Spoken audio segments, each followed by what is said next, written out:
Shalom, family. Quick video here. We have people, of course, making their way out, coming out.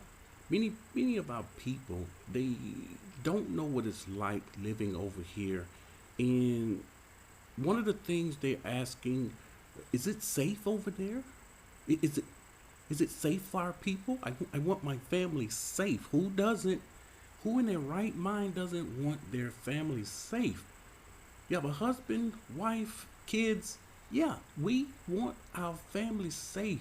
But what they don't understand, our people over here within the borders are much safer than those that are in Babylon. It's amazing how they ask us, how are you guys doing? Our families from the States. How are you guys doing over there?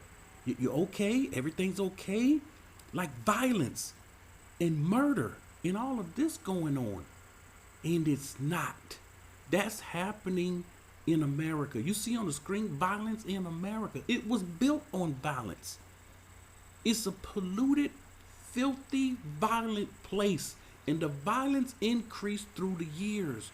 Anyone that's been around for some decades, you understand this. You saw the violence in the 70s, the 80s, the 90s, and you see where the violence is right now. It continues to increase. Why is this? There is a gun problem in America. Listen, I know the evangelicals, Caucasian Christians, they fighting tooth and nail for their guns. But see, this is one of the problems. Yasharal ain't have guns. We had swords. The guns came later. In the kingdom, there will be no guns. So all those Christians, they ain't going to the kingdom. Because remember, they think they can't live without their guns. They're in a land where guns are required. But when you go to other countries, look at this. Gun-related deaths rates in the high-income country. I don't know why they put the high-income countries here. Just put countries. Because a lot of the poorer countries are the most safest countries. And look at America. Number one, of course. Number one in wrong categories. So these people, they hear this message, the evangelicals, the Christians, the Caucasian Christians, they hear this message. See, he's against guns. Listen, you want a gun? Let me say this. Newsflash. America will never take away your gun. Never. What are you crying for? They're not going to take. This is a rumor. A rumor will come forth. Another rumor will come forth. Oh, but I'm sorry, they don't know scripture. This is a rumor. They're not taking away no guns. They're just keeping an argument and a debate to keep the people separated. People in America are being murdered. The numbers are going up yearly. What's wrong with this picture? The numbers are going up yearly. Why? America is the number one in gun owning. They're number one. And if you look at this graph, it looks like a gun. America leading the way. They're not going to take away your guns. You will have your guns for years to come. Until the Most High destroy the place, He's going to destroy you and your guns. See, that's another message. That's another conversation for another time. But what our people need to know, we're very safe over here. There are no guns over here besides military and the police. And the last time I checked, they are not going around shooting us. Our people are not targets. When you come over here, you can bring your guard down. You can let your guard down. You do have to watch out for those people that say, oh, he's from America, he's rich, and they will try to get money off of you, make you pay too much. Yeah, we got to watch out for them. They're here. You get here, they see you, they know you're American the way you dress. Look at how you dress. We're known for how we dress. And even some of the people, the younger people, they trying to dress like Americans. So there's no The violence is not over here like that. Our people living in shalom. When last time you read on the news something happening huge with the people murders in the street? That kind of news don't go forth out over here. It doesn't happen. These people over here, they live in shalom. They don't know what violence is. We from America, we know violence. And let me say this. Other people from other countries that come over within the borders, they don't understand the violence of Babylon. They haven't been in it. Babylon is the most dangerous country in the world. And our people are not afraid to live in Babylon.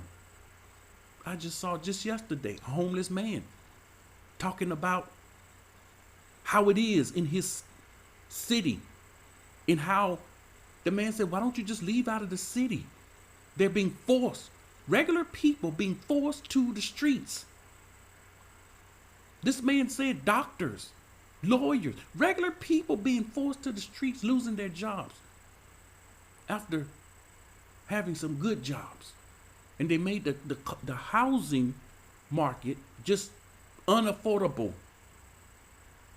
And if you have minimum wage, you can't afford housing. You're making minimum wage, you can't afford housing, according to this man. But they said, why don't you move out the city?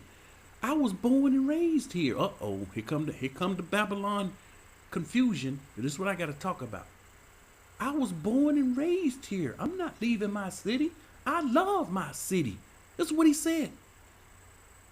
One of Yasharal, I love my city. He loved his city. He didn't say leave Babylon, just leave the city and go to a place where you can live instead of living on the streets. They got communities living out in the streets for years. And these are educated people. I heard one of them speaking. I'm like, man, this man, he's educated. He's speaking with sense. They were older men. They were saying some good things, except they don't know scripture. This is where the problem comes in at. But they have gone through things in life. So for our people over here, honestly, we're not in danger. When you come over here, you're safe. Go around. Go see. Go walk around. You're safe. The people here don't have guns. Now, let me mention this. Because in America, we got, I don't know what it is. Let me get it right. Back in the 70s, 60s, and 70s, men and women will cut you.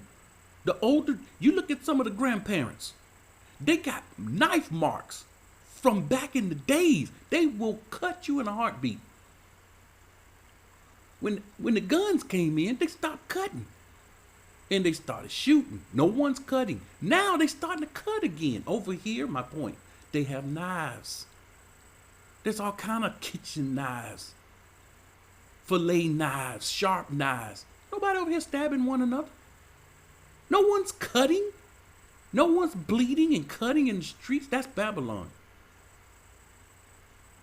The violence is there. So why do you think this? Because of mainstream media and because of the curses of Deuteronomy 28. This is what's wrong with us, family. Deuteronomy 28 and 29. Yahuah shall strike you with madness. Our people are mad. We over here living in shalom. It's no secret. I've already said this before, but people don't believe it. And they're fearful hearted. They're scared. They're scared out of their mind. There's not one report of anyone in the borders that I know of that's been murdered. Not one. We've had some natural causes of death. We've had that of our people. We see that in scripture. We expect that. But there's none that's been murdered or even cut. So where have our issues been? Mostly with our own people. This is what we have to be aware of. So the people are mad. Our people are mad. When we came out, and right now, we're less mad, us within the borders, than those in Babylon. Confusion of heart. We're confused.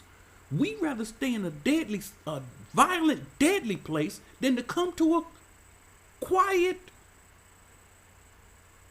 secure, peaceful place. Because confusion of heart. You shall grope in noonday as a blind man gropes in darkness. You shall not prosper in your ways. You shall be only oppressed and plundered continually, and no one will save you. This is the Most High's word that our people don't believe. They certainly don't believe this word. Deuteronomy 28:20. Yahuah will send on you cursing. We cursed. See? The message, you think you under the law, but you're under a curse in the lands of our captivity. Cursing and confusion. Our people are confused. How is it? It's nothing but confusion. When you refuse to leave a place that hate you and killing you and murdering you.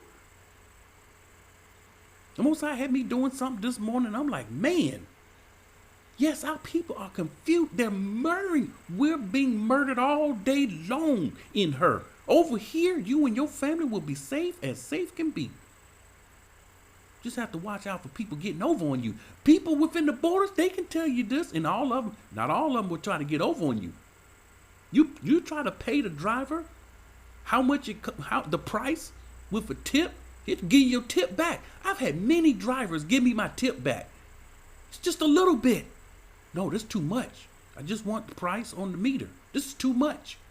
And I'm like, this one, I want to give him more. Because he's not accepting the small tip, and others will overcharge you. They will overcharge you. Confusion and rebuke in all you set your hands to do until you are destroyed, until you perish quickly. We're perishing quickly in Babylon because of the wickedness of your doings in which you have forsaken me. We don't understand. It's safer over here? No, not when we're confused. Not when we've been struck with madness and blindness and confusion of heart. Deuteronomy 28:34. You shall be driven mad. Yeah, we're trying to tell people it's safe over here. You can come over here. It's much safer. This is one of the safest places the Most High. This is the safest place on earth the Most High has for his people. And they don't think it's safe because of mainstream media. Our people can't comprehend what I'm saying. Because all they know is Babylon. And they in all that violence. When we came over here, my family member talking about, we're going to pray for y'all. We're going to pray for y'all over there. And we're looking at them like, we need to be praying for y'all. Tomorrow is more than likely, the scripture says, the man will be, his life will hang in doubt. Your life hang in doubt. Should be driven mad because of the sight in which your eyes see. We got people in America cutting their heads off. They're cutting heads off. The man cut the head off of his girlfriend. What is this?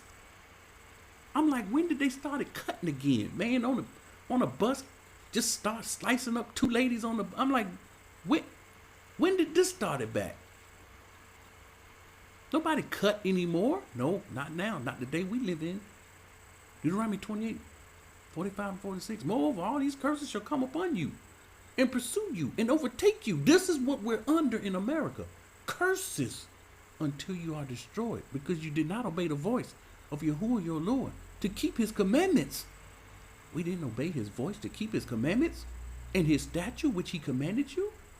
And they shall be upon you for a sign and a wonder. Our people standing out in the street call themselves Hebrew Israelites, teaching against people, talking about this place going to be burned with fire. And they're going to be right in it to get burned up themselves. Madness. Confusion. That's a sign. They don't know what the scripture says? No. The Most High had me working on something this morning. He allowed me, Yahuah willing, this will come out. And it'll blow your mind. And they're out there in the street. Wonder. On your descendants. Forever. As long as you stay in the land of these captivities, it's on you. Forever. This is his word. Believe it or not, family, it is very safe over here. Shalom.